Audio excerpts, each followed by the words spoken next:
Rajya Sabha MP K కేశవరావుకు పదవీగండం పొంచుందా? అనర్హత పిటిషన్ కూతవేడి దూరంలో కవ్విస్తూ టెన్షన్ పెడుతోందా? పదవులిచ్చి గౌరవిస్తే కష్టకాలంలో కాలదన్నిపోయారంటూ కేసీఆర్ రగిలిపోతున్నారా? లేక సర్లే జరిగిందేదో జరిగిపోయిందని వదిలేస్తారా? కేకేపై బీఆర్ఎస్ వర్గాల్లో జరుగుతున్న చర్చ అంటే లెట్స్ వాచ్. రోజుకో రకం సబ్జెక్ట్తో హాట్ గా మారుతున్నాయి తెలంగాణ పాలిటిక్స్.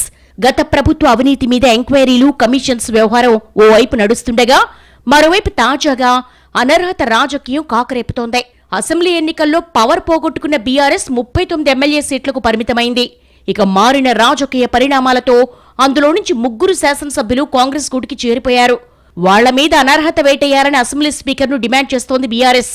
వలసల పర్వం కేవలం ఎమ్మెల్యేలతో ఆగకుండా పార్లమెంట్ దాకా చేరింది.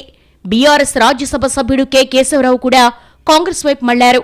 గతంలో సుదీర్ఘకాలం కాంగ్రెస్ నేతగా ఉండి వివిధ హోదాల్లో పనిచేసిన కేశవరావు తెలంగాణ రాష్ట్ర ఏర్పాటు తర్వాత గులాబీ పార్టీలో చేరిపోయారు. ఆయనకు పార్టీ సెక్రటరీ జనరల్ పదవి ఇవ్వడంతో పాటు రాజ్యసభకు పంపారు కేసీఆర్. అయితే తెలంగాణలో కాంగ్రెస్ పార్టీ అధికారంలోకి వచ్చాక కేసీఆర్ ను కలిసి మరీ తాను కాంగ్రెస్ లోకి వెళుతున్నట్లు కేకే చెప్పొచ్చారని అప్పట్లో రాజకీయ వర్గాల్లో ప్రచారం జరిగింది.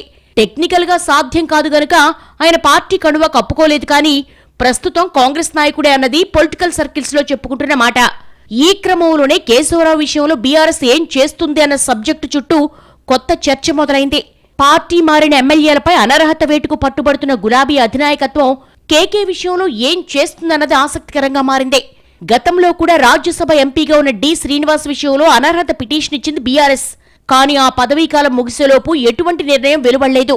ఇప్పుడు బీజేపీతో బీఆర్ఎస్ కు తీవ్రమైన రాజకీయ వైరం ఉంది. కేకే పార్టీ మారడంతో ఆయన స్థానంలో మరో ఎంపీ కేఆర్ సురేష్ రెడ్డిని పార్లమెంటరీ పార్టీ నేతగా నియమించింది బీఆర్ఎస్. దీంతో కేశవరావు మీద అనర్హత కోసం గట్టిగా పట్టుబడుతుందా లేదా అన్న చర్చ ఆసక్తికరంగా మారింది. త్వరలో పార్లమెంటు సమావేశాలు మొదలు కాబోతున్నాయి. అందుకే కేకే విషయంలో కేసీఆర్ వైఖరి ఎలా ఉంటుందోనని ఆసక్తిగా గమనిస్తున్నాయి రాజకీయ వర్గాలు. చూసి చూడనట్లు వ్యవహరిస్తారా, లేక ఆపత్కాలంలో హ్యాండ్ ఇచ్చిన కేకేను తప్పించాల్సిందే అన్న పట్టుదలగా ఉంటారా అని ఆసక్తిగా చూస్తున్నాయి రాజకీయ వర్గాలు.